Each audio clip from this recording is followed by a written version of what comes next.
BJP প্রার্থীর প্রচারের গাড়ি আটকে বিক্ষোভের মুখে বাঁকুড়ার ইন্দাসের বিজেপি প্রার্থী।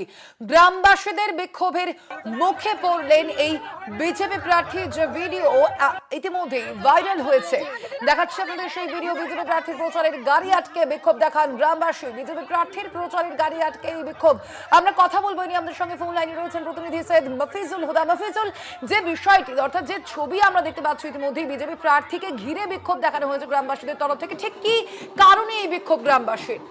দেখো, কতুলপুরের বলরামপুরে ইন্দাস বিধানসভার বিজেপি প্রার্থী প্রচারে যান এবং সেখানে প্রচারে যাওয়ার সময় স্থানীয় বাসিন্দারা তাকে গাড়ি আটকে বিক্ষোভ দেখান। তিনি গাড়ি থেকে না নামায় তিনারা রাস্তায় বসে বিক্ষোভ দেখান এবং সেই ভিডিও বিভিন্ন সামাজিক মাধ্যমে ভাইরাল হয়েছে। এই নিয়ে রাজনৈতিক তরজা শুরু হয়েছে একদিক দিয়ে। তবে গ্রামবাসীদের দাবি, দীর্ঘদিনের তাদের এই রাস্তার সমস্যার সমাধান বিধায়ককে একবারও পাশে পাওয়া যায়নি, তার জন্যই তাদের বিক্ষোভ। অপরদিকে বিজেপির দাবি যে বিজেপিকে ভয় পাচ্ছে তৃণমূল, তাই বিভিন্ন লোক গ্রামবাসীদেরকে দিয়ে বিক্ষোভ দেখাচ্ছে। এগুলো সব তৃণমূল কর্মী।